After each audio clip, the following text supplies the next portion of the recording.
I am Julia. I was abruptly woken up by a phone call just now. On the other end, my mother-in-law was saying something unclear. And the room is completely dark. That's obvious. It is late at night. The time is just past midnight. It's naturally dark because it's the middle of the night. No, that's not it. The lights won't turn on. Is that so? Is that so? What kind of response is that? You did something, didn't you? No, the one who did something was you, mother-in-law. Huh? Me? Yes, you kicked me out of the house. She balked for a moment as I raised my voice. However, she quickly retorted, "It's normal for a wife to leave if there's a divorce, isn't it?" That's right. If that's the case, let me speak clearly as well. I don't want to hear the complaints of a discarded wife. However, if you don't listen, you'll go from a dark house to a prison. Saying that, I started to tell my story. I first met my mother-in-law about a year ago. It was when I went with my husband Max to greet her and announce our marriage. Her home, where she lived, was in a luxury apartment, and at that time, Max was still living there as well. Nice to meet you. I'm Julia. Julia, what do you do for a living? I am currently working at a publishing house as a magazine journalist. However, I plan to resign due to marriage. I was thinking of becoming a full-time housewife. That's because being a magazine journalist is very demanding. I often had business trips to the countryside, spending about half of the month away from home. Even when at home, I was busy writing articles and barely managed to keep up with household chores. For that reason, I am planning to quit my job. Many mothers-in-law do not think highly of daughters-in-law who neglect their household duties, so I believed she would agree with my decision to resign after marriage. However, the mother-in-law in front of me frowned and said, "Can you manage without both working? My husband is on a solo assignment, so I can't help financially." That's okay. I am already at a certain age and have saved up enough, I replied, feeling a bit of loneliness. I am 29 years old this year. Despite this, I had neither a fiancé or a boyfriend and was so busy with work that I hardly had any male friends. My classmates were getting married one after another, and I was even receiving wedding invitations from colleagues at work. Feeling that this was not good, I started looking for a partner a year ago. I participated in matchmaking events almost every week, and finally found a reliable husband with a sturdy build who works at a security company. We matched in personality and interests. Therefore, we started considering marriage early on. It seemed Max felt the same way, as he proposed to me just a few months after we started dating. Our decision to marry was firm. Even though my mother-in-law opposed it, we intended to get married. While thinking about this, my mother-in-law said to me, "At this age, there are times I think I should have continued working. Is that so?"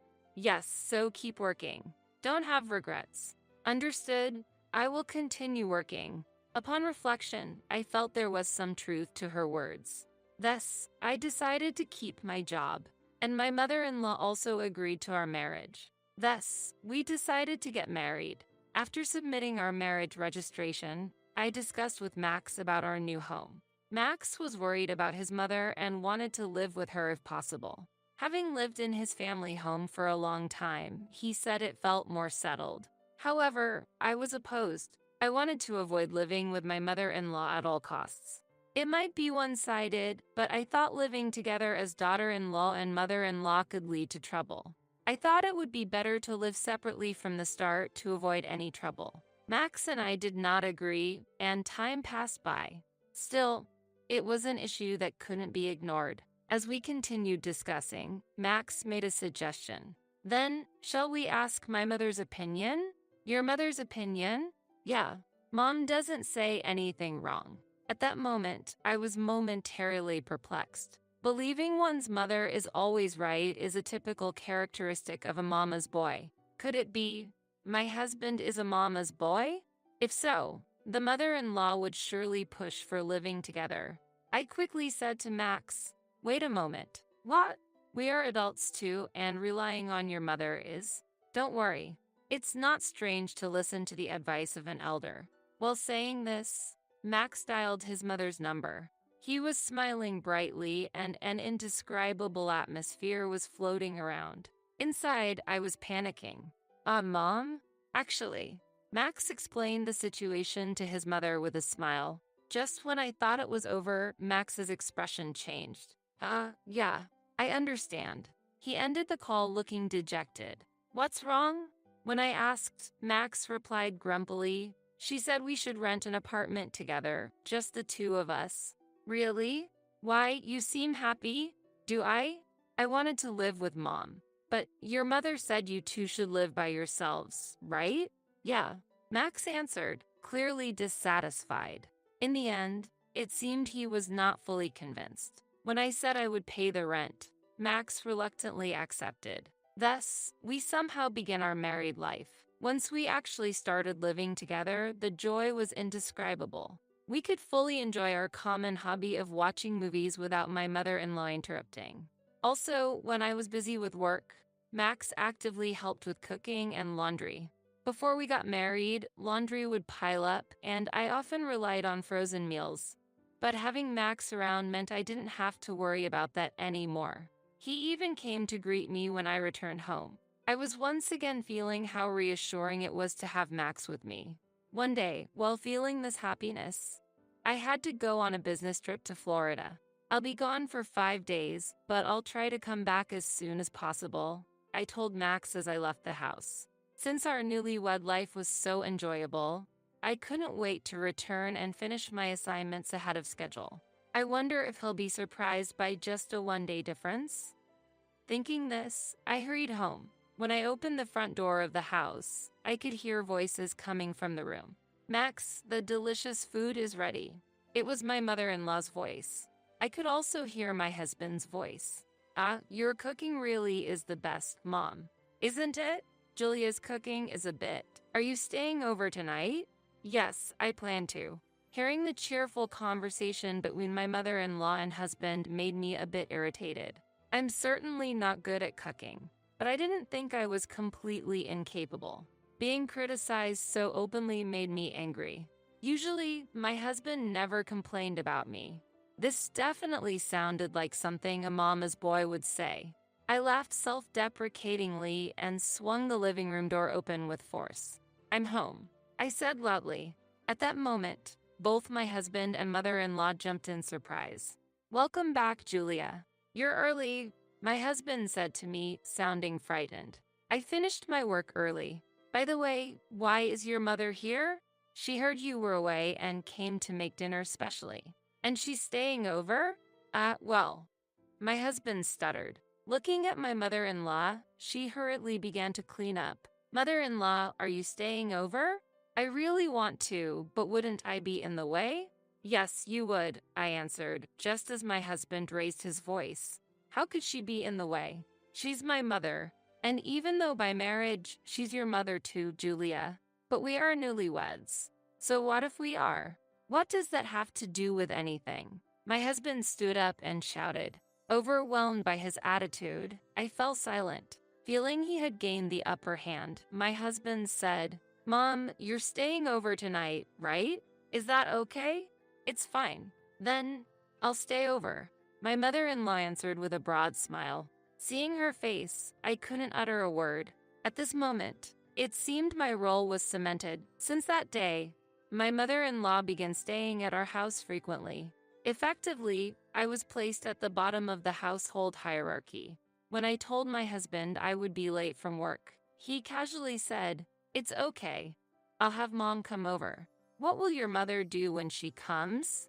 She'll cook and do the laundry. Didn't Max used to do that before? Mom does it better. But is my mom in the way? When my husband pressed me like that, I couldn't argue back. I didn't want to be seen as a daughter-in-law who finds her mother-in-law bothersome. In the end, I had no choice but to follow what my husband said. However, I needed to find a solution to this situation. I began to ponder a good resolution during breaks at work, but such ideas are not easily conceived. At that moment, I suddenly received an email from my parents. When I read the email, I sighed and muttered, They're doing whatever they want again. My parents are always all in on everything and act quickly once they decide. This time, they seemed to find charm in rural life. They informed me that they had moved to a small town in the countryside. Moreover, the move was inspired by an article I had written, so I couldn't even complain. When I asked about what they planned to do with their house and land, they said they would transfer it to me. However, I am currently enjoying my married life in a condo, and receiving a house and land would only complicate things. My parents also said I could sell them, but it's not that simple. Do you understand about the gift tax? If I receive a house and land, it's natural for gift tax to occur. Even if I have savings, I don't have the margin to pay such taxes. I have a sister, but she's a graduate student and not in a position to pay. Likewise, relatives are unlikely to accept the land or house considering the tax implications. Well, knowing those two, they've probably already discussed it with their relatives. This means that even if I accept the house and land, it would not cause problems among relatives. However, the obligation to pay taxes would fall on me. I decided to discuss this issue first with my husband. It turns out, we're going to receive the house and land. If we have a house, we can move there and save on rent, Max suggested. Based on Max's suggestion, we decided to move to the house that used to be my family home. Indeed, if we live there, we won't need to pay rent. However, the issue of taxes remains unresolved. There are options for loans or installment payments, but these won't reduce the tax nor eliminate the need to pay it.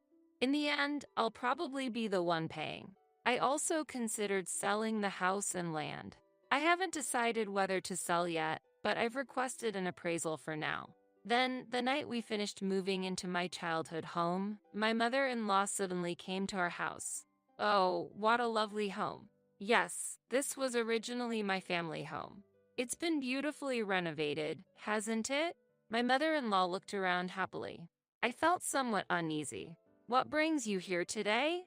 When I asked my mother-in-law, my husband answered instead. Mom is going to live here with us, so she came to check out the rooms today. Live together? To my surprise, my mother-in-law continued. I was worried there might not be enough rooms since we hadn't decided on a place to live. Normally, there wouldn't be enough rooms. But this is a spacious single-family home, and there should be a room for me. So let's live together. That was my mother-in-law's argument. She didn't want to let her daughter-in-law, me, live in a house she was paying rent for. However, if she desired to live together, she might be asked to pay rent. That's why she recommended living in an apartment at the beginning of our marriage. Now the situation has changed, and there is a spacious house with land. There are many rooms, and more importantly, no rent is needed, which is a major attraction. If she lives in this house, she wouldn't need to pay rent. Additionally, she could use the remittances from my father-in-law for herself, thus gaining doubly. All of this seems very convenient for you, mother-in-law. What? Does the daughter-in-law have a complaint? Of course I do. This place is. I was about to argue when my husband interrupted. That's enough, Julia. You're the daughter-in-law. You should be a bit more tolerant. What? Why should I? You really are selfish. When the family decides, it's by majority vote, right? So, since Dad is on a work assignment, there are 3 of us at home, and the opinions of me and Mom align. What? You're so oblivious. So, in essence, we are a family of 3, me, my husband, and my mother-in-law. Since my husband and mother-in-law agree, I should also comply with their view. I can't accept this. For the time being, I kicked my mother-in-law out of the house that day. However, she is bound to strongly push for living together again in the future. During this difficult time, I had to go on a business trip. Reluctantly, I prepared for a one-night, 2-day business trip. I was sure my mother-in-law would come over while I was away. With that in mind, I hurried to work. Yet, my mother-in-law's audacity far exceeded my imagination. She had already imposed herself on my house. What is this? When I returned home, there was a truck parked in front of the house, and furniture like chests and dressing tables were being moved in. It looked as though someone was moving in, and then my mother-in-law suddenly appeared. Welcome back, Julia. What are you doing? I'm moving in. You can't be serious. Looking forward to living together. My mother-in-law smiled broadly, taking advantage of my absence. She had already moved in. This is absolutely impossible. For a daughter-in-law, you really don't know when to give up. If you don't like it, I'll just have to kick you out. Kick me out? This is my house. Anyway, I'll remove your things myself. Saying that, I entered the house. Once inside, my mother-in-law smirked and said, "You know nothing. Forcibly removing someone's belongings is illegal. That's for rental agreements, isn't it? If it's family, it's even more complicated. Then I'll sell the house immediately." As I responded, my husband, sensing the commotion, hurried out. Seeing me, he said, "You're back. Julia, help Mom with the move?" That's a joke. I already refused. But we're family. If that's the case, I'm ending this family. I'm getting a divorce. I don't mind, but I won't leave this place until I get the house or the land. I intend to sell both the house and the land. As long as we live here, you can't sell it. My husband glared at me as he said this defiantly. This isn't a discussion. I'm getting a divorce anyway, so from now on, contact me through a lawyer. Saying that, I rushed inside the house and gathered the necessary items from my room. Then, I left the house immediately. Afterward, I quickly arranged to move my belongings out. The destination for my belongings was my sister's house. Since I often travel for work, I don't have many belongings. Therefore, I arranged to use a room at my sister's house. Furthermore, I hired a lawyer to proceed with the divorce. Surprisingly, my husband did not argue and agreed to the divorce negotiations. The last time we met at the lawyer's office, he said, "Finally, I can relax without any disturbances." I retorted, "This past week has been really tough, but now I finally feel like a weight has been lifted off my shoulders." "Well, say whatever you want, but now we need to talk about property division. I've left that matter to the lawyer. Surely, you'll regret the day you drove me out." With those words, I left the lawyer's office. That night, while I was sleeping at my sister's house, I suddenly received a call from my mother-in-law. "So, the room is completely dark. It's naturally dark because it's the middle of the night. You must have done something." As my mother-in-law pressed on, I explained what had happened. Then she retorted, "This is revenge for the divorce, isn't it? Don't you understand yet? I said I would sell the house. And I've stopped the gas, electricity, and water to prepare it for sale." "What? You stopped them?" After being driven out by my mother-in-law, I contacted the real estate agent I had previously asked for an appraisal. I requested to sell at the appraised price, but it wouldn't happen immediately, and I was told that the procedure would take some time. When I asked the agent how to proceed, they advised me to go ahead with stopping the utilities before moving out. Indeed, it is common to cancel these contracts when moving. I followed that procedure. That's why I stopped the water and electricity. What? Even if I turn the breaker on, the electricity won't come? That would be the case. My family home uses a smart meter, so the electricity supply should be remotely cut off. Turning on the breaker wouldn't work. There's nothing I can do now. Is this harassment? That wasn't my intention. However, misunderstanding that I was deliberately harassing her, she said, "This is going to court. I'll seek damages. Please do as you like. But have you forgotten what I just said?" "What? If you keep staying there, you might end up going to jail, you know?" "What? Jail? If there are noises in a completely dark house, the neighbors will become suspicious, won't they?" It seems she finally realized the seriousness of the situation. My mother-in-law was in a completely dark room. Moreover, the light from her smartphone was visible from outside. From the outside, it looked like someone had broken into the house. During this time, I could hear hurried, frantic sounds over the phone. Max's voice also sounded panicked. "Max, hurry. What's going on, Mom? What are you doing in the middle of the night? We need to leave here quickly." Along with that voice, I could hear police sirens in the distance. It looks like someone called the police. I sighed and ended the call. A few minutes later, I received a call from the police. I explained that the divorce had been finalized and that the individuals involved were my ex-husband and ex-mother-in-law. Fortunately, they were not arrested, but the incident attracted quite a bit of attention. The commotion spread around the neighborhood, and my ex-husband and ex-mother-in-law were forced to leave the house. Moreover, this issue reached his workplace, and it seems he was fired. Since he worked for a security company where trust is paramount, this outcome was expected. Having lost their place to live, my ex-husband and ex-mother-in-law moved in with my ex-father-in-law, who was on a work assignment. There, they received a severe reprimand and are currently working part-time at my ex-father-in-law's company. Later, I received a message from my ex-father-in-law that they would pay alimony from their part-time earnings. As for myself, this whole experience was recognized, and I was transferred to a department dealing with mother-in-law and daughter-in-law issues in a weekly magazine. I now travel less and have a better environment to focus on my work. The house and land were sold, but the amount left after paying the taxes was not substantial. However, it is enough for a down payment on a new condo, so I'm considering buying one once things settle down.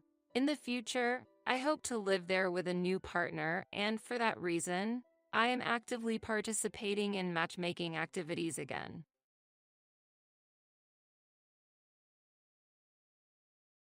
I am afraid of the weekend coming. Life in the dream home has just begun.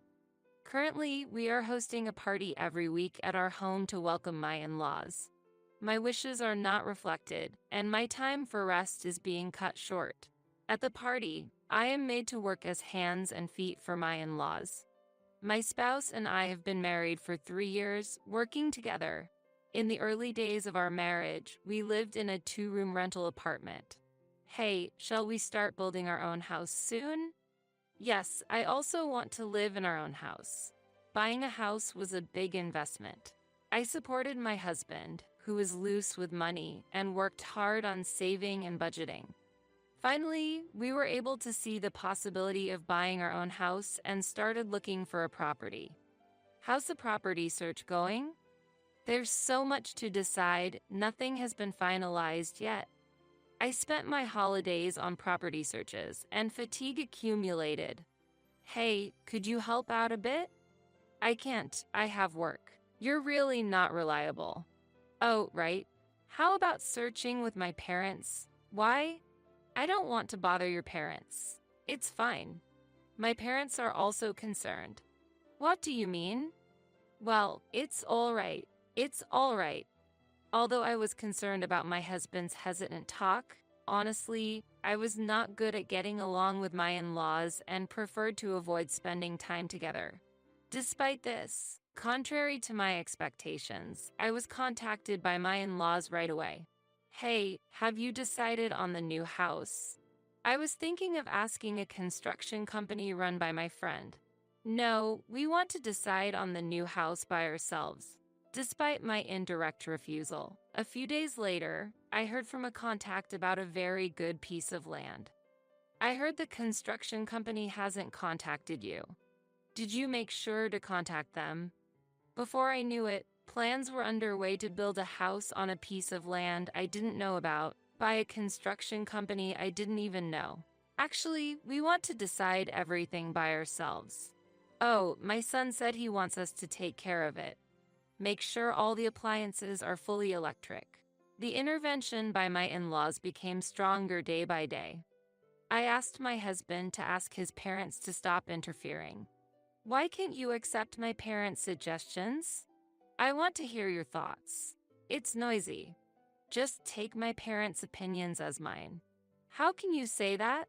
Proposing to create a vegetable patch where the car is supposed to be parked or installing a pizza oven in the kitchen, are those really your ideas?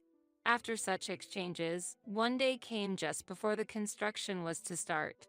Please confirm the contents of this contract one more time. It was a call from the construction company we had commissioned to build the new house. Since I had thoroughly discussed it with the architect, I replied, yes, there's no problem. Is there any mistake? The person from the construction company continued somewhat reluctantly. I had heard it was for you and your spouse to live in. Yes, that's right. What about it? Then the person from the construction company shared a shocking fact. This design, it's almost like it's for a two-generation household. I felt a sensation of my head turning blank. That's not right. I don't know how the plan was carried out, but my in-laws had intervened without permission in the design. I confirmed with the construction company, saying changes are necessary, and had it altered. Moreover, they spoke as if I had agreed to those changes. The construction company was also perplexed, and I deeply apologize. Then farm tools were delivered to where the garage was supposed to be made, and it had been switched to a plan to start a home garden. This, too, was the work of my in-laws. The builder asked me, "Is it really okay to start construction?" A few days later, a notice of unexpected furniture delivery was in the mailbox. It was cash on delivery, and again, this was the work of my in-laws. This was clearly overstepping. It was no longer possible to solve this through my husband.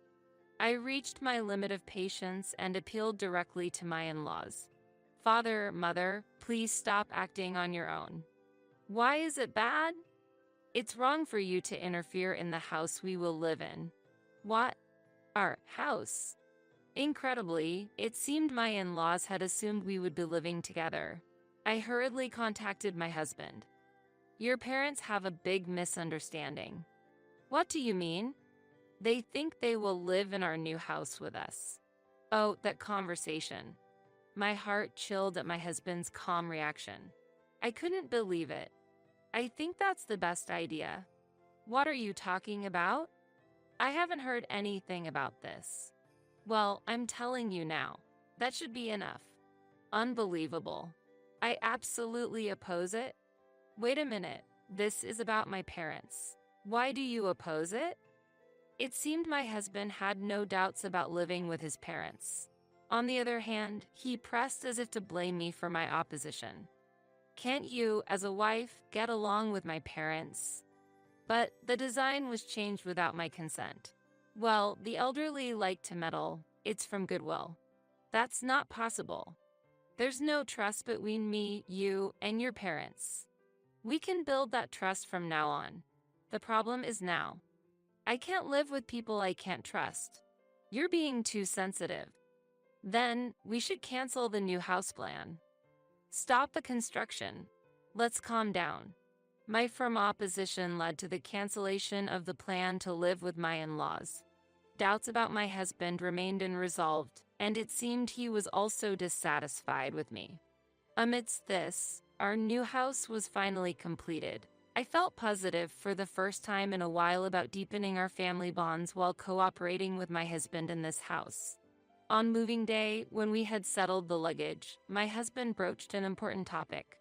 "Now that we have our own house, I've started to feel the responsibility of being the head of the family." "I see. I want you to listen. I want you, as my wife, to have that sense of responsibility too. Being a wife, isn't that a bit much?" "Hey, I'm being serious here." I felt a bit of discomfort at my husband's confident posture with his arms crossed. However, thinking it was good that he started to feel a sense of responsibility, I replied, "Yes, understood." But I would soon regret that decision. It was the weekend, and my husband called me on his way home. "Tomorrow, I've invited some colleagues from work over. I need you to prepare for the party." "What, tomorrow? Why so sudden?" "Why? Because it's tomorrow. You'll have time to prepare." "But I have a hair salon appointment tomorrow." "What are you talking about?" "Think about what's more important." My husband insisted. My parents will come over to help, so be thankful." "What?" It was the first weekend after moving into our new house. I was looking forward to changing the layout of the kitchen and living room, but my excitement vanished in an instant. Furthermore, those in-laws of mine were coming to help. I couldn't help but feel anxious. On the day of the home party, my in-laws arrived early in the morning. As I was busy with the food preparation, when I asked for their help, they said, "Oh, such plain dishes. At least order some finger food. I'll handle the ordering." Actually, the food is already prepared and we have finger food ready. We can't afford any more orders. What are you saying? Are you trying to shame your husband? Being stingy could affect your husband's promotion. What an understanding wife you are. Could you help with the party preparations instead? Sorry, I have a hair salon appointment. See you later. Make sure to set up the food properly when it arrives. Leaving those words behind, my in-laws went out after only making their demands known. My husband was still asleep in his room. Somehow, I managed to finish the party preparations in time. When I tried to get myself ready before the guests arrived. Look, this place is dirty. Hey, what's this dust in the entrance? Clean it properly. We're running low on beer, go buy more. Ordered around by my husband and in-laws, who had just gotten ready, I ended up welcoming the guests without even having time to put on makeup. Welcome, everyone. Please, this way. Now, serve the guests some drinks. Hurry up, will you? The party that day was the toughest for me. My stylish mother-in-law treated me like a servant. Without introducing me, when I greeted a few guests myself, they were puzzled by my appearance in a greasy apron without makeup. They probably thought I was a servant of the house, which was humiliating. Afterward, my husband started to host parties every weekend, and my in-laws never failed to visit. Colleagues from work, their families, and even neighbors were invited without prior consultation. My in-laws continued to play the glamorous hosts at the parties without offering any help, ordering me around. My husband adopted the same attitude as his parents. Initially, I complained to my husband. Please, let's not have parties every weekend. Why not? Everyone's having fun. I work too, and preparing for parties all weekend really wears me out. My parents are helping, aren't they? Helping?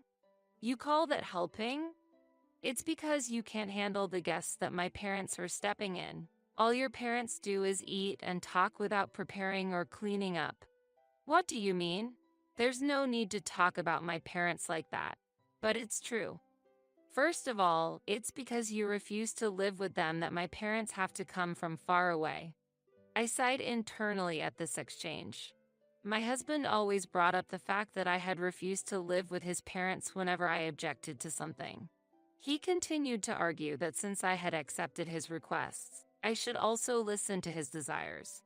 Amidst the days spent without rest, I suddenly realized that I hadn't yet invited my own parents to our new house.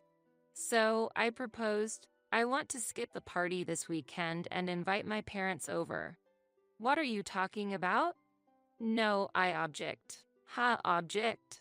Do you even have the awareness of being a wife? You married into my family. And above all, don't belittle my parents. I'm not belittling anyone. Well, I don't mind you inviting them, but my parents come first. But your parents come every weekend, and because of the parties, I can never invite mine. How did it come to this? How much more does my husband expect me to sacrifice? Reaching this thought, I decided that I needed to consult someone about this situation. So, I called my mother and told her everything that had happened. I apologized tearfully for not being able to invite her to our new house. My mother was surprised but listened to me calmly. For now, come home this weekend, but I have to prepare for the party. You still haven't realized it, have you? Realized what? You're losing sight of yourself because of exhaustion. Awakened by my mother's words, I felt enlightened. And then my mother continued. I've come up with a plan, but I won't proceed if you're against it. Hearing the plan, I was taken aback. If executed, it would have a significant impact on my husband. I was left unsure whether to proceed.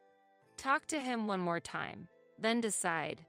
My mother left the final decision up to me. I decided to talk to my husband again. Why are we back to this topic? Just invite your parents when mine aren't here. I interrupted my husband's words and made my position clear. Listen, this is your last chance. Not to plan home parties on his own. Of course, to get my consent for his parents' weekly visits too. And this time, to invite my parents. I conveyed these conditions, hoping my husband would accept them. Last chance, you're joking. I won't allow you or your parents to do as you please anymore. Listen, since you refuse to live with my parents, you should prioritize them. As usual, my husband started blaming me for lacking family awareness. Furthermore, he stated, a wife like you won't allow her family through our door. Never invite your parents, and if you're dissatisfied, leave. Realizing that arguing with him was futile, I had hoped patience would lead to his concession, but it was the opposite. Biting my lip, I conveyed my last hope, you'll regret this. However, he scoffed, I won't regret it, don't show your face to me again. With that, I left the house and spent some time at my parents' house. As time passed, I regained my composure. Following my husband had made me realize how brainwashed I had been. For my husband, it turned out that his self-esteem and vanity were more valuable than the concept of family. In his desire to appear admirable, he exploited our new house and his wife's role for selfish purposes. Afterward, I decided to listen to my mother's proposal. Several weeks had passed since I returned to my parents' home. My health had recovered. Since my workplace was close to my parents' home, my enthusiasm for work returned and I was living energetically. Yet, messages from my husband continued unabated, starting with I'll forgive you if, always from a position of superiority.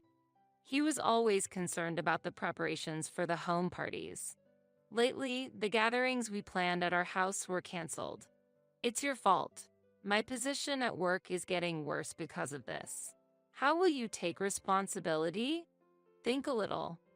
I want you to fulfill your role as a wife at the important home parties. My husband was furious that I hadn't returned home, especially since he had a special home party planned for the end of the month. This party was to welcome important people from his workplace at our house, a highly prestigious event for him, supposedly ensuring his promotion if successful. On that special day, I, dressed up, headed to our home with my parents. My husband and in-laws were busy preparing to welcome the guests, managing the delivered food and drinks. My husband's bosses and colleagues were also present, and I exchanged greetings with them. Oh, you look very charming in that dress. Thank you. Seeing me, my husband and in-laws immediately approached with excitement. Hey, what are you doing? Hurry up and help. What's with that outfit? What kind of wife are you wandering around like that? As my in-laws reached for the hem of my dress, my mother stepped forward from behind and clearly swatted their hands away. Please don't touch the dress I designed with your greasy hands. What is this? Who are you? Hey, that's my wife. You don't get to speak. It's unpleasant to be referred to in that manner towards my daughter. During this exchange, my husband's complexion rapidly changed. You are. What, daughter? You are the host of tonight's party, aren't you? Please show us around. Oh, it was you who said we shouldn't cross the threshold of this house, right? Huh, what are you talking about? You said that? Well, that. My husband's face turned from blue to red, changing like a traffic light. In fact, the guest of honor at today's gathering was my mother. My parents were executives in a major fashion industry company, and my husband's company had been planning to collaborate with the design department led by my mother for this fiscal year's business plan. Therefore, my husband suggested entertaining them with his proud home party. My mother, who operates under her maiden name, seemed unrecognized by my husband, although they had actually met before the marriage. Well, considering my husband's nature, he probably forgot. Really, what kind of upbringing does your daughter have? Quick, to the kitchen. It's just right. Take your parents with you. Stop it. This person is a special guest. What? My husband and in-laws were flustered and unsettled. My mother gave my husband a light glance, asking him to bring some drinks, please. Rushing to the kitchen, my husband returned with glasses. After checking the 2 glasses provided, she asked, could you also get one for my daughter? Glancing at me, aware of his bosses and colleagues around, he brought a glass for me with his head down. I gracefully accepted it, giving my in-laws a firm look. Could you also take care of the food? Ah, what? Yes, understood. I'd like to sit down. Could you lend me a chair? Ah, yes, of course. Doesn't this seem like too few dishes? Oh, does it? How about French? Shall we order some? Of course, the bill is on you. Ah, the budget is a bit. Oh dear, scrimping might affect your son's future, you know. While tilting my glass, I smiled warmly towards them. In fact, among those invited to today's party were individuals who had been acquainted with my mother from past visits to our house.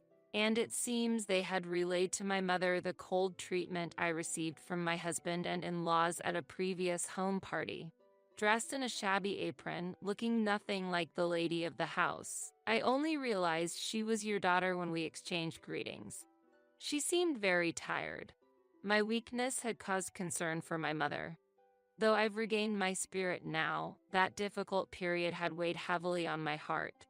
During the party, my mother kept my husband busy fetching drinks, continuously pointing out the work ethic of my in-laws, while my father deepened his acquaintance with people from my husband's workplace. After the party ended, I approached my husband. Good work. Please, sign this. I handed him a divorce petition. Feeling humiliated by the day's events, my husband signed in a rage.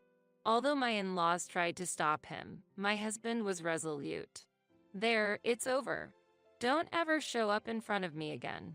Taking the divorce petition, I left my husband's house. Exiting the gate and looking back, I knew I would never return.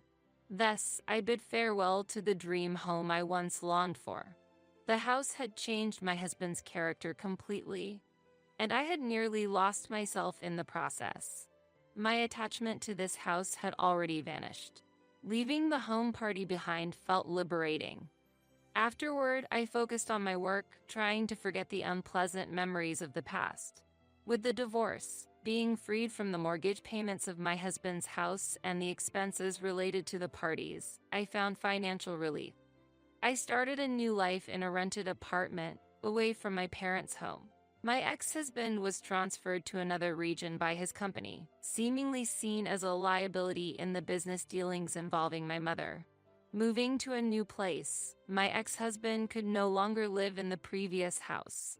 Burdened with the house's mortgage on his own, he sought support from his parents, who apparently refused. As a result, there's been tension between my ex-husband and his parents. What became of the house after I left is unknown to me. I've overcome past difficulties, decorating my new place to my liking, improving my cooking skills on weekends, and leading a fulfilling life. Occasionally, I invite my parents over and host small home parties with homemade dishes. In this way, I've been able to spend warm and wonderful times with my family.